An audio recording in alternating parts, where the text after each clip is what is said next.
Before we start, just a quick reminder to hit that subscribe button. Only 2% are subscribed. At 1,000 subscribers, I'll be posting a special video. The rent transfer bounced and the app flashed red, payment failed.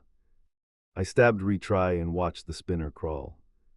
The account refreshed and showed a line I feared. Available balance 0, overdraft pending. My stomach tightened and I opened the statements fast. I'm Mark 34 and I knew that pattern. 40 cash pulls, same radius, same hours. She planned the timing to dodge alerts. Each withdrawal clipped a week of our life. I pressed call on the bank and braced. Security put a hold on the cards. They asked who else had access. I said my wife, then corrected myself. She left 2 months ago to find herself. Silence stayed on the line like judgment. I grabbed my shoes and ran for the door. The landlord waited on the stairs with notice. He tapped the paper with a slow finger. I asked for 2 days to fix it. His eyes said 1, maybe less. The joint phone plan pinged with a system text. New owner on file, authentication moved. I tried logging in and hit a dead wall.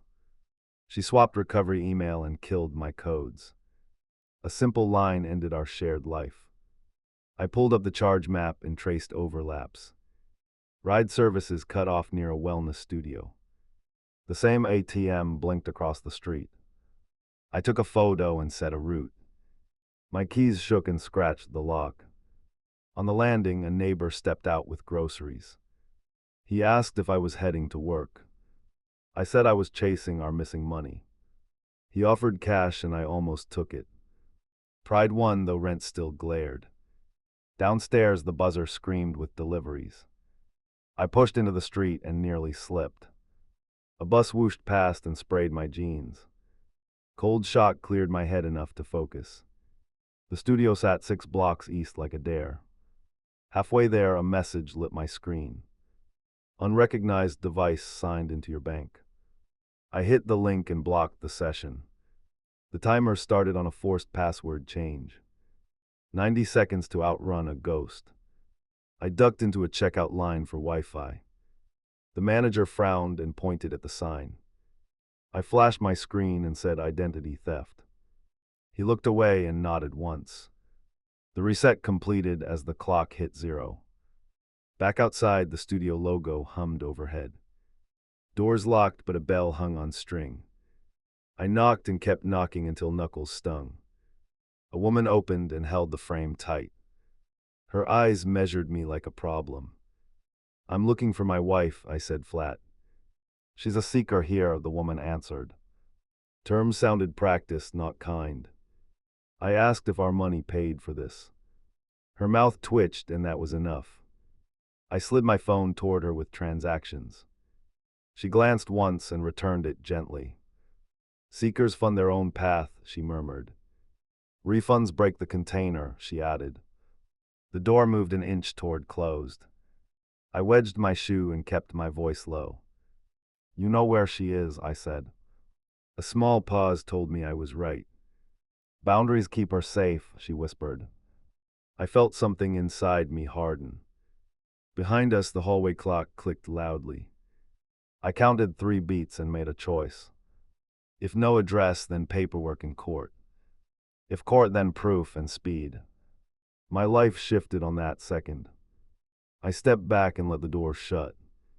My phone buzzed again with a calendar ping. Final notice tomorrow at 8 sharp. I took a breath that hurt my chest. There would be no gentle conversation now.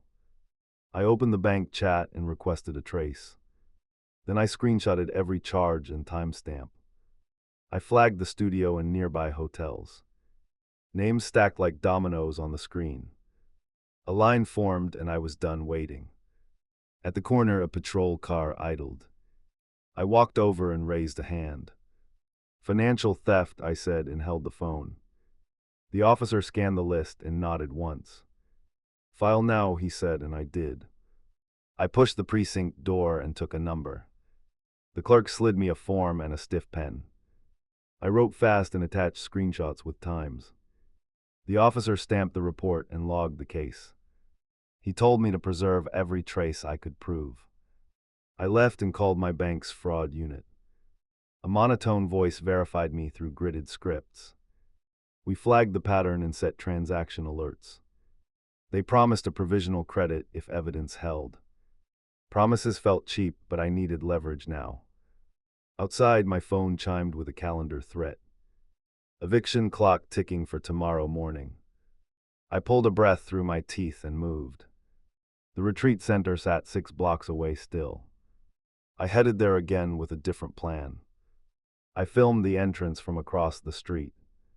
2 vans unloaded luggage and rolled mats. A staffer counted envelopes at the doorway. I zoomed in and caught a company logo. Aurora Coaching printed bold across the receipts. A man in a badge stepped out to smoke. I approached with calm hands and a neutral tone. "I'm looking for someone enrolled here, private matter." He watched me like a door with no handle. "Talk to admin," he muttered, flicking ash toward the curb.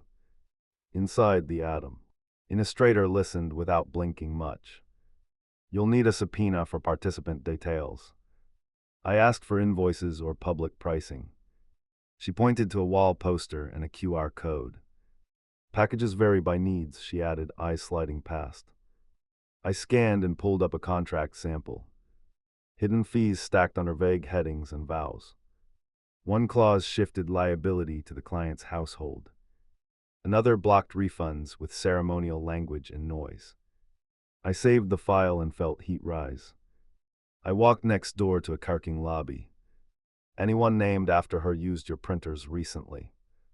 The receptionist checked logs and chewed a nail. "Last week," she said, tapping a line with initials. "Large document scanned twice," she added, glancing at me. "Can I see the file name?" I asked. She hesitated and then angled the screen. "Rebirth Agreement," the title read, bold and smug. My jaw clicked and I forced a thank you. She pressed her lips like this happened every month. I followed the ATM trail to a nearby hotel. At the desk, I presented the police report. "Guest privacy applies," the manager replied, voice measured.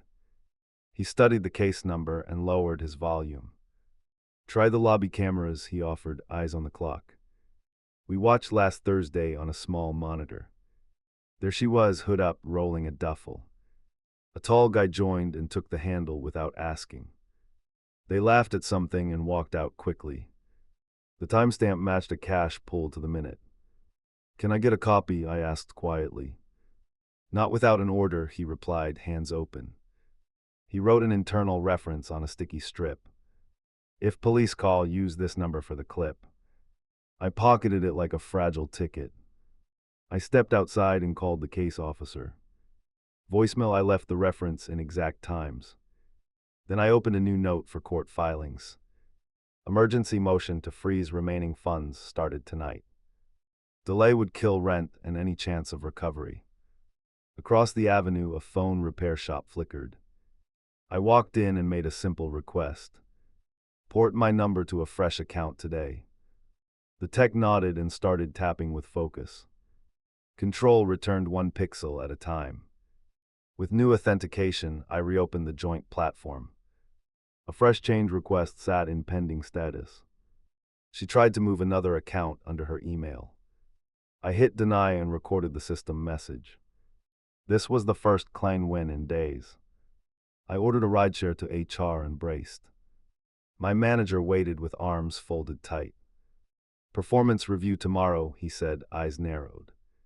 "I'll deliver," I answered and believed it halfway. Fear pushed me harder than ambition ever did. On the way out, a blocked number rang twice. I let it go to voicemail and listened. Her voice came through slow and distant. "Stop involving authorities, you're turning this cruel." The call ended without a location, of course. I replied with a single sentence and a link. "Return the money or I continue through court."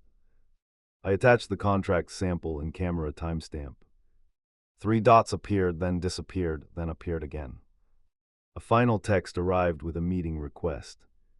"Bus terminal tomorrow, noon, no lawyers." I stared at those words until my screen dimmed. Every instinct said trap, but it was movement. I confirmed with one word and nothing else. Then I screenshot the thread for the file. I walked back past the retreat building deliberately. A delivery courier carried boxes through the door. He brushed my shoulder and muttered an apology. On top of the stack, I read Bracelet's workshop. The timeline tightened and my jaw locked. At home, I packed documents into a thin folder. I drafted a payment plan with dates and penalties. If she signed, I could stop the spiral. If she balked, I had proof and momentum. Either path required me sharper than yesterday. Before sleep, I set 3 alarms and backup calls. I printed 2 copies of everything with timestamps. I placed cash aside for the landlord's morning knock.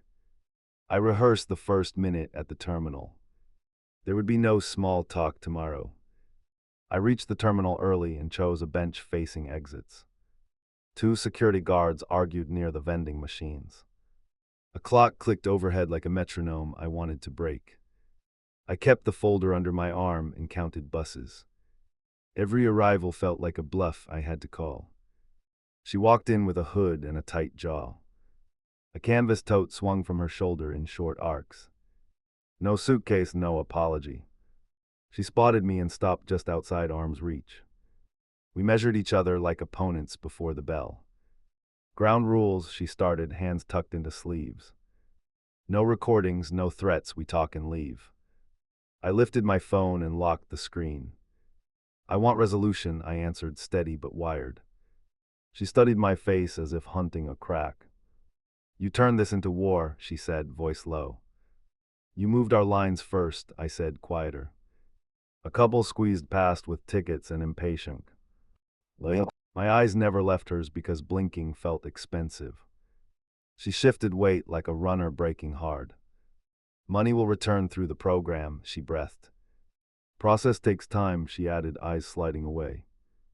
I opened the folder and showed the calculation sheet. 30 days installments, default clause with consequences. Her lips tightened because numbers corner people fast. You're punishing growth, she said, chin lifting. Growth can pay from your future income, I replied. She glanced behind me as if expecting backup. I felt heat crawl up my neck and refused to turn. Her silence dragged until the clock hit another minute. A tall man leaned on the pillar near the kiosk. He pretended to read a flyer, body angled toward us. I recognized him from the hotel footage profile. His gaze drifted to the folder like a magnet. He smiled without humor and flicked his wrist. Is this your escort? I asked, keeping eyes forward. She hesitated and rubbed a bracelet with her thumb. Someone verifying my boundaries, she murmured, almost defiant. Then he can observe from farther, I answered, firmer. The man straightened and started closing the gap. I stepped sideways and put the bench between us. Conversation stays here, I said to the air. He stopped and raised both hands casually. We honor healthy detachment, he replied, still smiling. His gaze kept dragging back to the paperwork. I took out a pen and set it on the folder. Sign and keep your privacy, I offered, voice flat. Or decline and I push everything through court. She stared at the signature line like it whispered. Her fingers hovered and then curled into a fist. Passengers pressed closer as a platform change echoed. A child dropped a snack and burst into tears. The moment broke and reset with sharper edges. She exhaled like she had been holding her breath forever. Not here, she said, eyes darting to the camera dome. Then where? I asked, pulse ticking like that clock. She pointed to the glass doors leading to the alley. Quieter, she murmured, already moving toward them. I followed, keeping the folder tight across my chest. The tall man drifted after us like a shadow. Outside, the lane buzzed with idling engines and impatience. A bus hissed and the smell of brake dust turned metallic. I positioned myself with the wall at my back. She drew closer and lowered her voice to a rasp. Return the holds and I can access a refund. That is not a trade, I answered, very calm. Your refund pipeline reads like a trap, I added. She winced and looked to the tall man reflexively. He touched his ear as if listening to a coach. My anger cooled into something harder and cleaner. I pulled a printed consent release from the folder. 1 page, immediate repayment schedule. No more joint anything. She took it and skimmed with jerky movements. The tall man shifted his stance like a referee. You humiliated me with police, she muttered, almost shaking. You bankrupted me with secrets, I said, words measured. She flinched and blinked very fast. For a second I saw my partner hiding under slogans. Then the mask returned and the moment snapped. First installment today, I continued, setting a deadline. Right now, transfer to this account. I tapped the routing line with my nail to anchor us. She opened her tote and pulled a thin tablet. The tall man drifted closer again like tide. Step back or I call security, I said without turning. He stopped and rolled one shoulder lazily. Just keeping space honest, he murmured with that grin. I ignored him and watched her login screen load. A spinner stalled and my nerves spiked. She frowned and tried again with a different app. A text verification pinged to a number I did not recognize. Her eyes went flat and then wary. They moved me to a stewarded account this week, she whispered. The tall man coughed into his fist, too convenient. Call the steward, I said, pulse steadier now.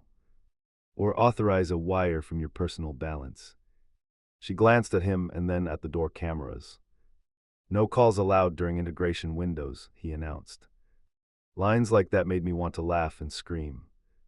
I keyed my phone and opened the email draft. Subject line read notice of immediate legal action. I filled the body with case numbers and timestamps.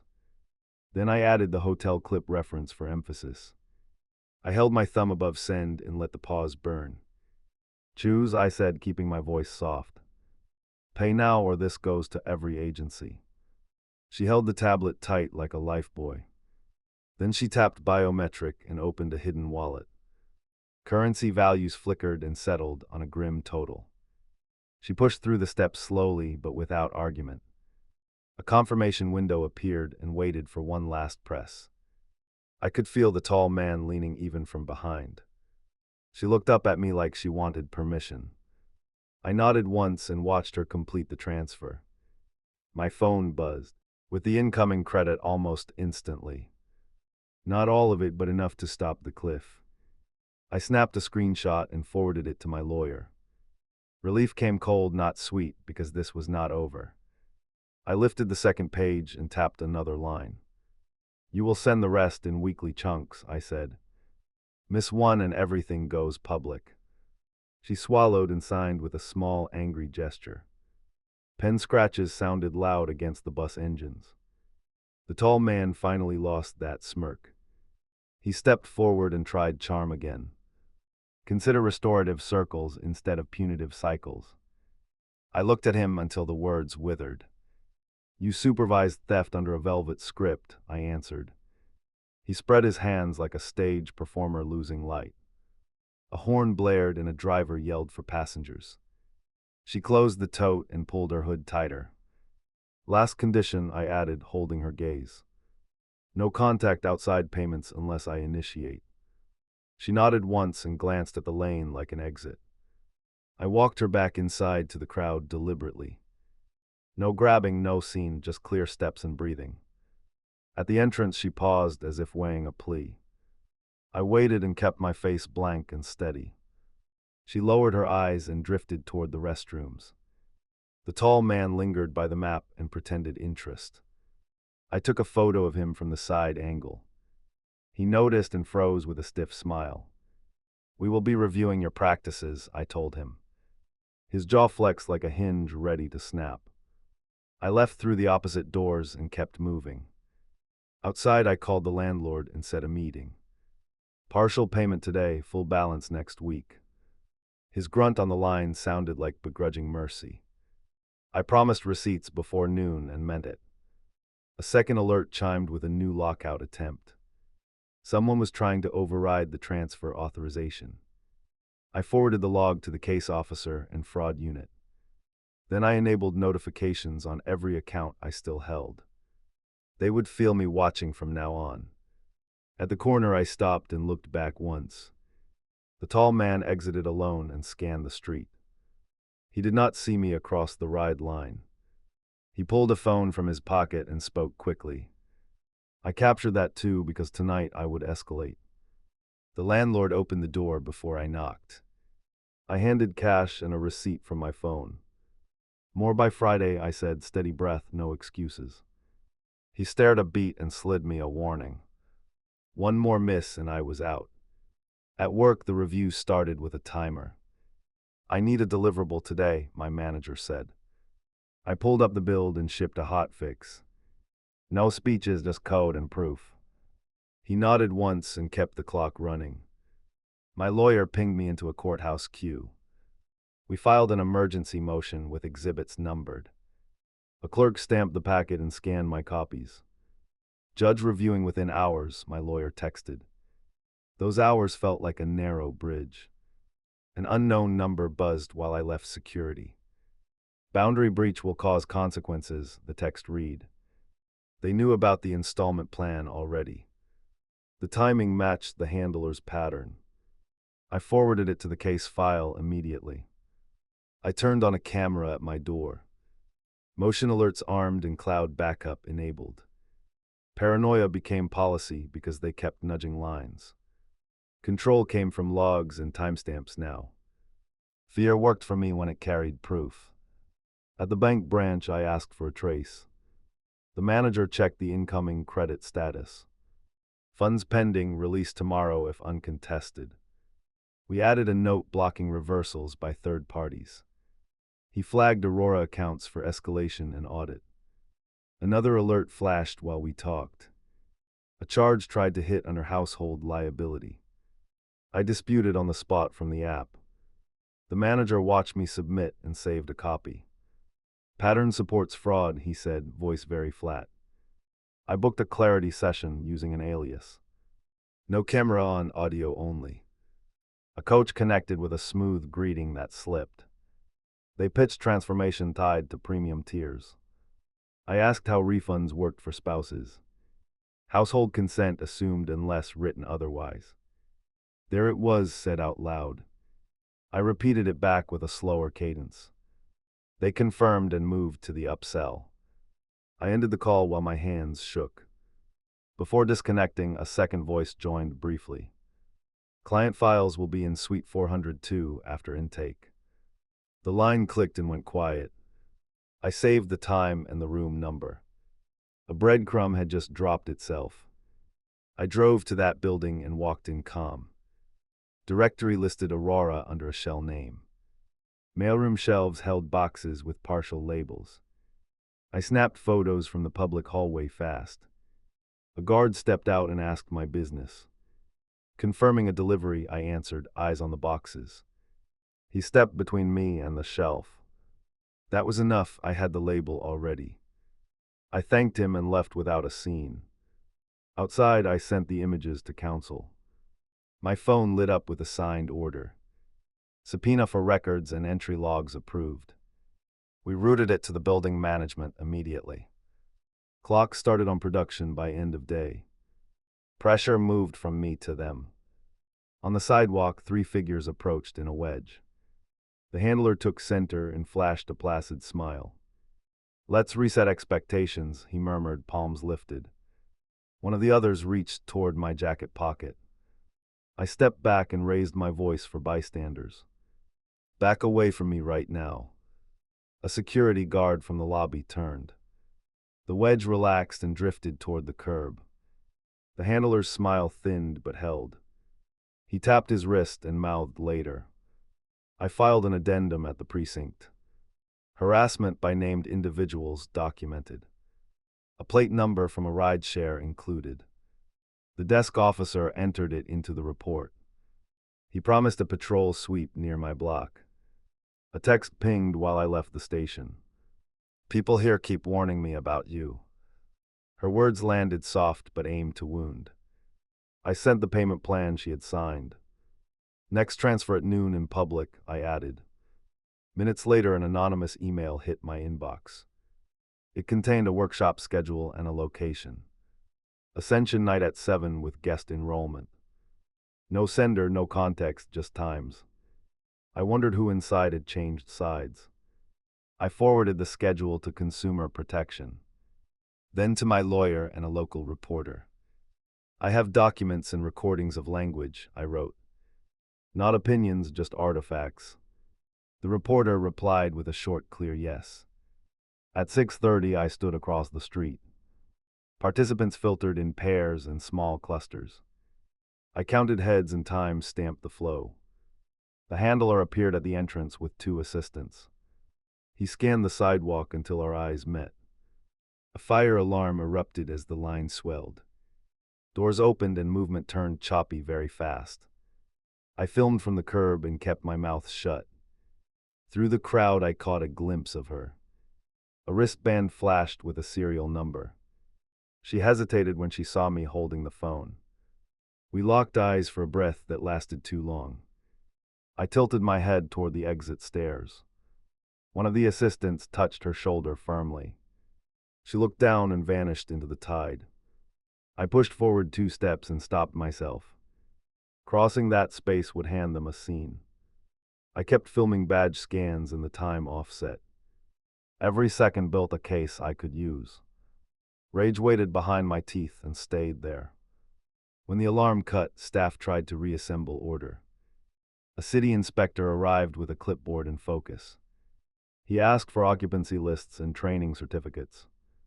I recorded the exchange and the handler's evasions. He noticed me again and took a measured breath. Another notification landed from the court portal. The judge scheduled a hearing for the morning. Discovery deadlines had teeth now and a clock. I exhaled and finally felt the ground hold. Tomorrow would pull their mask in daylight.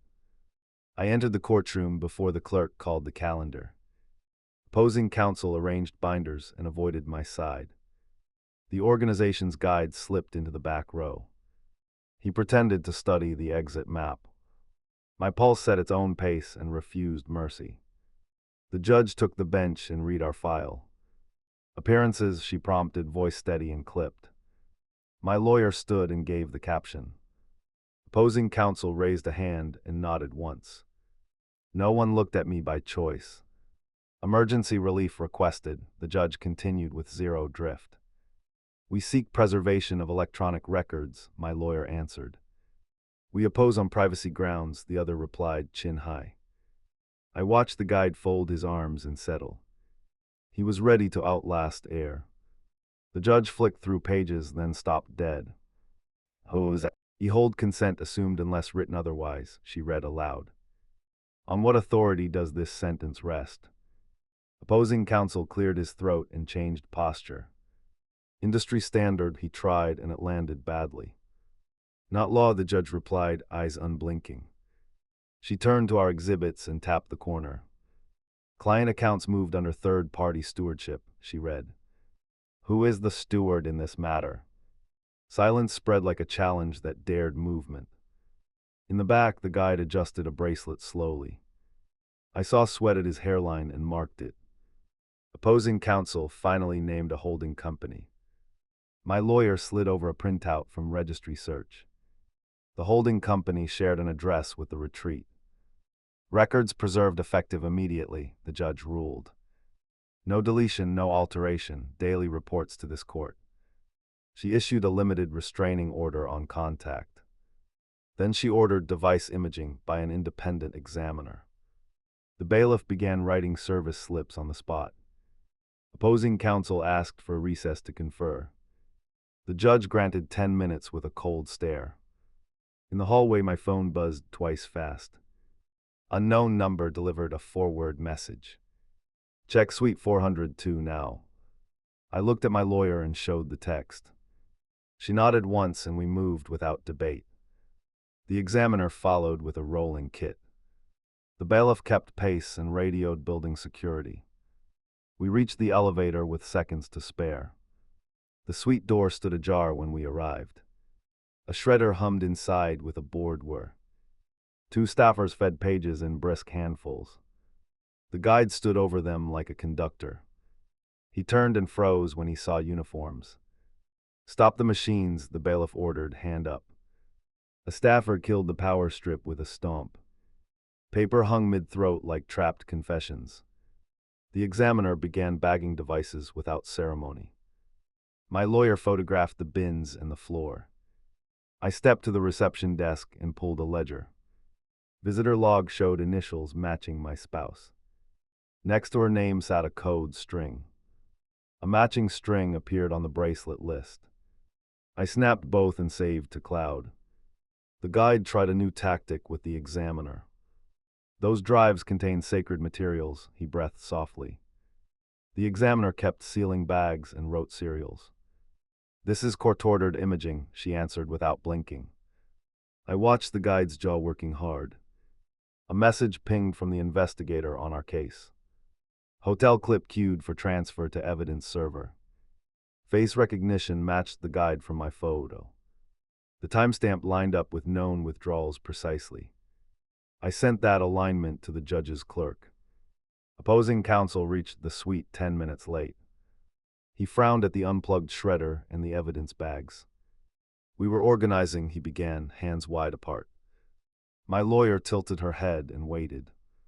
Organizing never looked like melted staples. He pivoted to attack my credibility instead. Spouse invited these services willingly, he pressed. Repayment terms coercive and retaliatory, he added. The examiner paused and glanced up briefly. I felt the old guilt reach for my throat. Before it grabbed, my phone lit with an alert. Attempted reversal of yesterday's transfer had failed. Source flagged as administrative user in this suite. I showed the screen to the bailiff silently. His eyebrow climbed and he wrote another note. Your system touched client funds today, my lawyer said. While standing under a preservation order, she added. Opposing counsel stiffened and checked the guide's posture. The guide found a spot on the wall and stared. My doubt turned into aim. The judge re-entered with brisk steps and a notepad. She listened to the update in careful pieces. Then she directed the examiner to mirror cloud accounts. Access tokens must be surrendered within an hour. The bailiff served the guide in a clean motion. I watched him receive the paper with practiced calm. He folded it smaller than necessary and pocketed it. His eyes slid to me like we shared a secret. We never had a secret that survived sunlight. He finally lost the poise he wore like armor. A receptionist appeared with a box of bracelets. Each band held a tiny chip with a number. The examiner scanned one and frowned slightly. Location data pinged an external server offshore. Opposing counsel exhaled like the room had tilted. Production includes remote vendors, the judge stated. Coordinate with counsel or face daily sanctions. She set another hearing for the afternoon. No one cheered because no one was naive. I marked the time for my next move. As we packed, a text from her arrived. I heard about the raid. Are you trying to destroy me? I breathed once and chose reply over fury. Protecting what you still owe, I wrote. Next transfer due at noon, I added as anchor. Minutes later, a bank message flashed on screen. Wire from her personal balance pending review. No STUA. RD approvals, no third-party fingerprints. The amount matched the next scheduled chunk exactly. Relief came and I did not trust it. While the examiner cloned devices, I checked another lead. A credit line existed under my signature alone. Opened 3 months back through a mobile notary. I pulled the documents and enlarged the scrawl. The autograph was mine only if I were left-handed. We sent the forgery to the investigator immediately. He replied with a short confirmation and a case number. Identity theft moved the threshold toward criminal prosecution. Opposing counsel heard the update in the hallway. He closed his briefcase with a controlled snap. Before leaving, I stood near the unplugged shredder. Paper dust covered the entry tray like frost. I pictured our savings inside that machine's throat. The anger cooled to strategy and stayed there. I walked out with purpose that finally felt earned. Downstairs, the inspector from last night met us. He carried a citation folder and a determined look. Occupancy still non-compliant, he told the manager. He wrote fines with deliberate strokes that landed heavy. The building's lobby turned into a ledger of consequences. Outside, my lawyer asked if I needed water. I wanted distance more than comfort right then. After the afternoon session, I answered, eyes on traffic. We scheduled a call with the reporter for later. People needed a map before they walked into this. As we crossed the street, my phone buzzed again. Another anonymous note dropped into my inbox. Tonight they move servers to a storage unit, it read. Address attached with a padlock code and a time. I stared at it and felt the story tighten. I parked 1 block from the storage address and walked. A delivery van idled near the roll-up doors. 2 men wheeled metal racks toward Unit 19. I filmed their badges and the loading order. My pulse kept the count for me like a drum. I dialed the investigator and gave the code. Stay visible, he advised, voice clipped and urgent. Units nearby cracked open as renters arrived late. I moved to the corridor and set my camera. No heroics, just evidence before they buried it. The padlock on 19 hung open like bait. Inside, towers blinked and a laptop ran scripts. Cables snaked to a hotspot perched on a crate. A facilitator from the workshop typed, shoulders tight. He noticed me and froze mid-keystroke.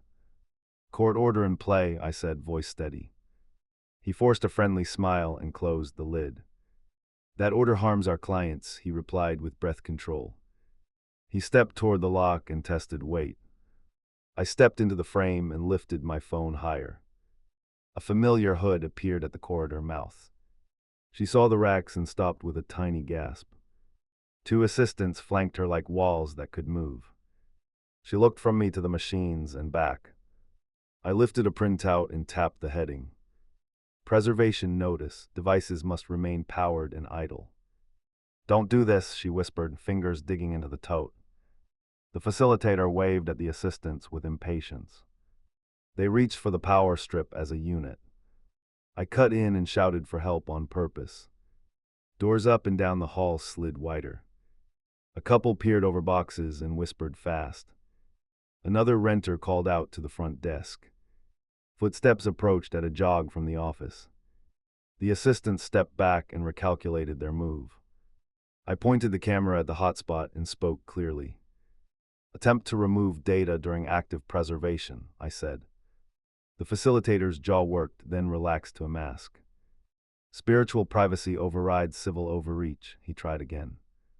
He reached into a pocket and I tensed hard. A storage employee arrived with a basic clipboard.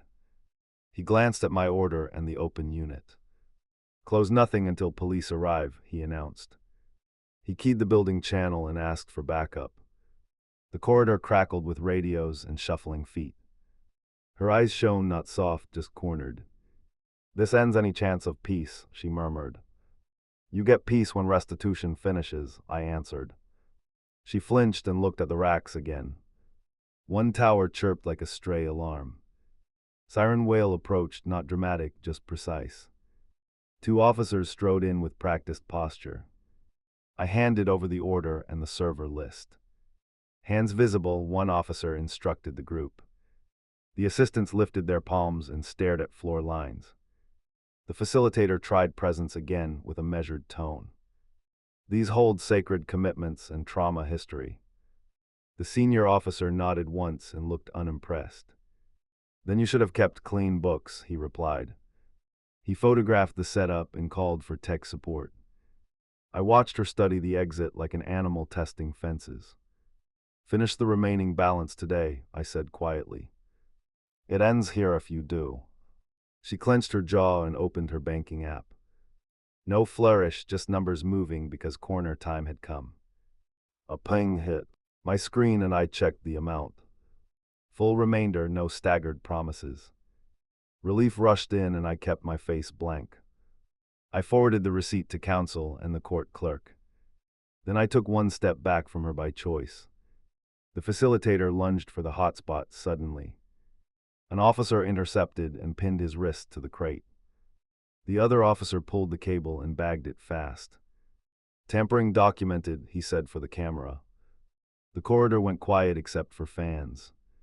She watched the scene and her shoulders finally sagged. "This was supposed to make me brave," she muttered. "You outsourced bravery to salespeople," I answered. A wind crossed her face like a small storm. For a heartbeat, I almost missed us. The tech unit arrived with sealable cases. Serials were read out loud as they logged. The storage manager signed the chain and stepped aside. The officers handed copies of everything to both sides. The facilitator stared at the floor and finally blinked. "Leave her out of the press," he tried again. "She's not the story," I replied, meaning it. "Their machine is," I added, pointing at the cases. He opened his mouth and then thought better. He looked smaller without the room full of believers. I turned to her and offered one last detail. "Keys changed tonight, mail will be forwarded." She nodded once and did not argue. "I'll arrange a pickup for what remains," she said. Her voice held no doctrine, only exhaustion. We walked out separately and stopped at the curb. She hovered near a rideshare line and kept her eyes down. I waited by a post and texted my landlord proof. Another message went to HR with the court update. Life returned in pieces, not a wave. The investigator stepped outside and joined me. "Server contents will take time," he warned plainly. "Your part is done for now," he added. I nodded and let that sentence land. Not victory, just the end of the immediate fire. My lawyer called while I reached the car. "Funds cleared, injunction extends through discovery." "Press has the filings," she continued, tone neutral. "Protect your boundaries and rest," she finished. For once, advice sounded like permission I could hold. I drove to the terminal from days ago. I sat on the same bench for 1 minute. The clock above still hammered its little truths. People hurried through and ignored each other by design. I felt something unhook inside my chest. On the way home, I boxed the last leftovers. Receipts, copies, one bracelet with a number still visible. I sealed the folder and stored it on a high shelf. Not a shrine, a warning with teeth. The house felt like mine again and finally quiet.